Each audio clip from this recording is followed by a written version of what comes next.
Hello and welcome back. Do you have a 2020 on up Ford Transit and you see this on your dash? Well, that's something that you do not want to ignore, because anything dealing with brakes, you want to address it right away. But I'm going to show you how simple and easy this problem can be to resolve. So let's begin. We're on the left side of the vehicle. This is going to be the most common problem that you're going to find on your Ford Transit. You're going to find a broken wire. Most likely it's due from actually being routed incorrectly. The main thing, you just want to make sure that you actually have it routed, because if not, it will break off. And that's going to cause your dash to have the brake pad warning light on. As you can see, there's nothing to disconnect from this end because it's already broken. We're going to go up here and disconnect from this end. To disconnect, all you have to do is a clip right here. Just press in that clip and you can just pull down this harness.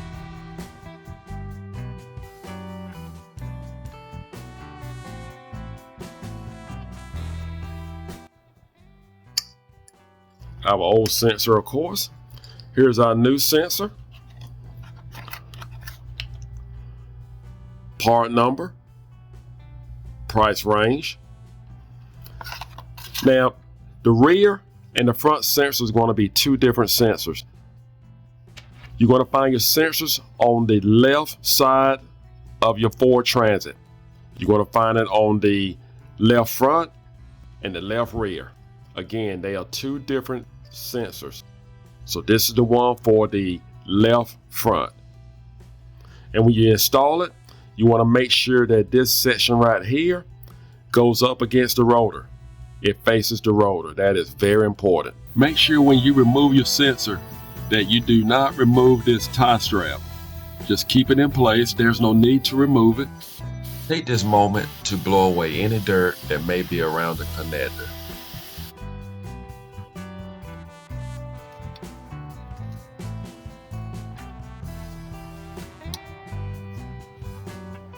At this point, you want to make sure you route it properly.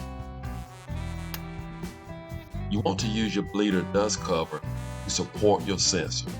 We had the front left completed. Now we're going to go down the chassis, go to the rear of the vehicle. And as you notice, this one is damaged also. The sensor is not damaged. It's the harness behind the sensor. Say what? So you can find this problem too. You may run across this problem also. This is the part number that you need.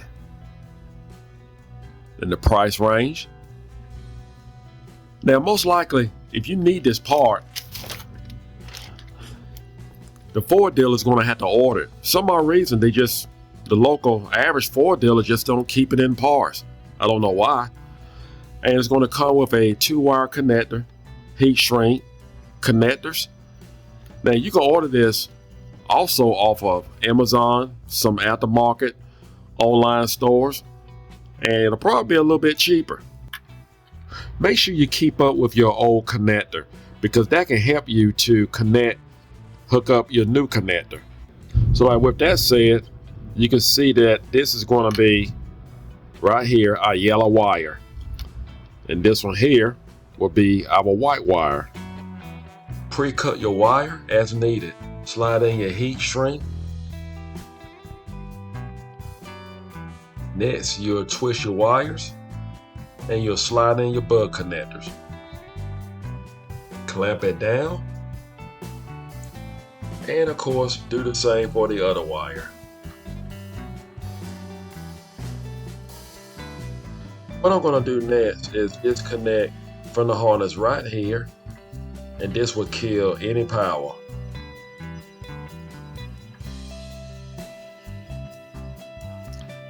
What I'm going to do is trace the wire back.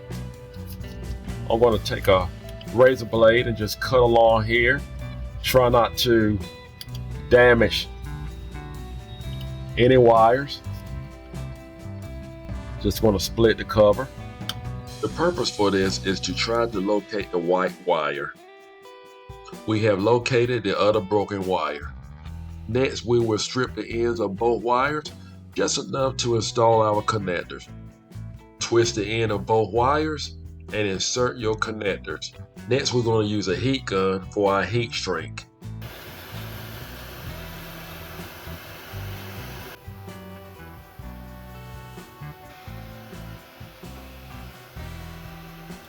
Next, what I did was just tape up the SS wire.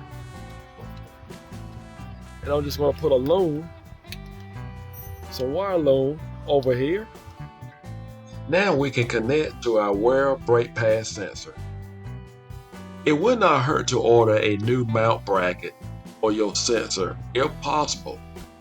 But for the meanwhile, if you do not have one, just make sure that you secure your sensor. That is very important, even if you have to use tie strap. It may not look the best, but the main thing, you just need to make sure that it is secured. Last but least, let's not forget to connect our harness back. Start your vehicle. Well, that did it. If we did not fix the problem, it would definitely come back up on our screen. The van here is a good sign. The problem is solved. Well, that's all you have to do to resolve that problem. Most likely, it's just a wire issue. But do not ignore that anything that comes down to brakes, make sure you address it right away, because again, safety is the most important thing. I hope this video was helpful. Do not forget to subscribe. Take care. As always, God bless.